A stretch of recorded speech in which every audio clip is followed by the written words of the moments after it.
History remembers Donald Trump as loud and controversial, but before the headlines, his life was quiet, structured, and ordinary.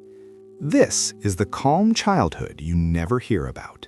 History often remembers moments of noise, wars, scandals, speeches shouted into microphones, and dramatic decisions made under bright lights. But most history is not loud. Most history is quiet, repetitive, and ordinary. Today's story is not about controversy, headlines, or dramatic turning points. This is the quiet history of Donald Trump. Not the public image, but the slow, steady, and often boring path that eventually led him to become the 45th President of the United States. Donald John Trump was born on June 14, 1946, in Queens, New York City. He was born into a world that was already stable and well-organized. His father, Fred Trump, was a successful real estate developer who specialized in building middle-class housing in New York's outer boroughs.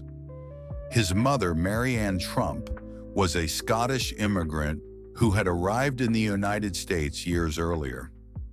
The household was structured, financially secure, and predictable.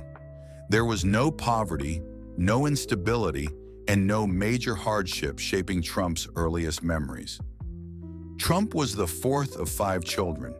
His upbringing followed a regular pattern: school during the day, family dinners, weekends, and holidays that repeated year after year. There were no major tragedies or dramatic disruptions during his childhood. His parents emphasized discipline, order, and routine.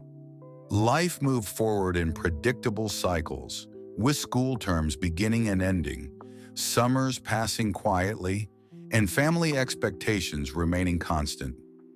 As a child, Trump was known to be energetic and confident. He was not unusually gifted academically, nor was he known for artistic talent or intellectual brilliance. Instead, he showed an early preference for structure and competition. He liked rules when they were clear and followed consistently. He liked winning games, keeping score, and understanding hierarchies. These traits did not attract attention outside his family or school, but they quietly shaped his personality. At the age of 13, Trump's parents decided to send him to the New York Military Academy. This decision is often misunderstood as punishment, but in reality it was a practical choice. The academy offered discipline, routine, and order, qualities his parents believed would benefit their son. The military academy environment was strict but predictable. Every day followed the same schedule: waking early, making beds, wearing uniforms, attending classes, marching between buildings, and following rules. Life at the academy was repetitive by design. Days blended together, meals were served at the same times. Classes followed set timetables. Discipline was enforced consistently.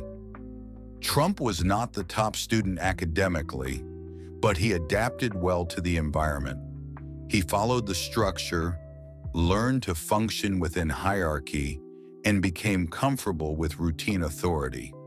There were no defining heroic moments, no famous achievements, just years of steady attendance, compliance, and gradual maturation. After completing high school, Trump did not immediately step into public attention. He enrolled at Fordham University in the Bronx. His college life there was quiet and unremarkable. He attended lectures, took notes, completed assignments, and prepared for exams. There were no protests, no leadership roles, and no widely recognized accomplishments. College was simply another structured phase of life. After 2 years, Trump transferred to the Wharton School of the University of Pennsylvania, one of the country's most respected business schools. At Wharton, he studied economics and finance. His days consisted of lectures, textbooks, calculations, and examinations. He learned the fundamentals of business, supply and demand, real estate valuation, financing, and negotiation. His academic performance was solid but not exceptional. He graduated without fanfare, without media attention, and without public recognition. Upon graduation, Trump joined his father's real estate business. This transition was gradual, not dramatic. He did not immediately take control. Instead, he learned by observing. His daily life involved office work, reviewing property records, meeting with contractors, discussing rent schedules, and managing routine maintenance issues. The work was repetitive. Buildings needed repairs. Tenants needed management. Numbers needed review. This was not glamorous work. It was paperwork, meetings, and routine decisions made over and over again. Over time, Trump began taking on more responsibility. He learned how deals were negotiated, how loans were secured, and how projects were planned. Real estate development was slow work. Projects took years. Permits had to be approved. Budgets had to be adjusted. Delays were common. Much of Trump's early career involved waiting for approvals, waiting for construction, waiting for returns on investment. Eventually, Trump expanded beyond his father's original focus on residential housing. He pursued larger projects, including hotels and commerce,